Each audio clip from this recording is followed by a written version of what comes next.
Well, if you haven't already, now is the time to dig into that summer gardening with your family. And here with the dirt, sometimes we say someone has the dirt. Literally, they have the dirt today. From Illinois Extension, we've got Erin Harper, local food systems and small farms educator. You actually brought dirt. Hi, Erin. Hello. Thanks for having me. Yep, I have a lot of soil here. We don't call it dirt. We call it soil when we grow things in it. I've been corrected on this before. You think I would learn. Well, you have a very fun partnership with the Land Connection to put together these fun kids kits. So to talk about the partnership first, and then we'll get into the kids kit. Yeah, so we work with the Land Connection on a lot of things. They're a great local organization, and they run the Champaign Farmers Market as well as the winter market that just wrapped up in Urbana. So for the summer markets, they have something called kids kits once a month, the last Tuesday of the month. You can go and get a kit for a child and either take it home with you, or sometimes it's a hands-on activity. Depends on what our regulations are at that moment. So this week's kit, available tomorrow at the market, is to plant a transplant. And so you'll get a pot, 2 bags of soil, so it won't be quite this much. You'll get 2 gallon-sized bags of soil to take home, and then your choice of plant donated by one of the farmers at the market.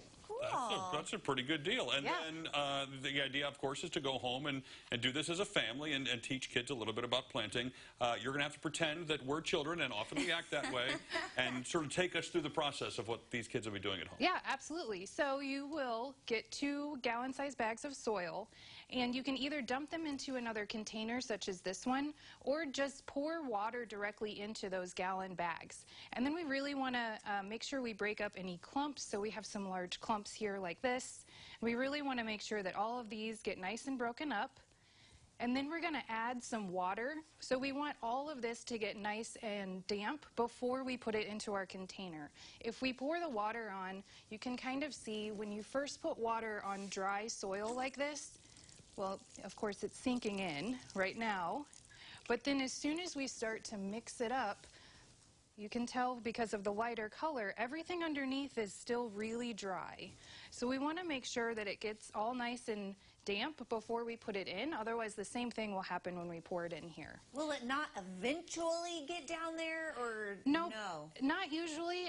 Water likes to stick to itself. So if it is all on the top and then you keep pouring water, eventually it'll all just run down the side of the container, and it won't actually soak in. So we want it all to be moist. Totally messed that up this last weekend when I was planting things, and I knew that fact from this show before, but I just did not listen. Yeah, if you do a little bit of water and then wait, and then a little bit and then wait, it will eventually get there. But when you're doing this, you kind of want it all to happen immediately. Yeah. Okay, so then what kind of plants will they have, do you think, to pick from, or what did you bring today? Well, I brought what I thought was kale, but it's actually broccoli, but they're related, and I didn't read the label, and I just looked at it and was like, that's kale. And then when I looked at the label, it was actually broccoli.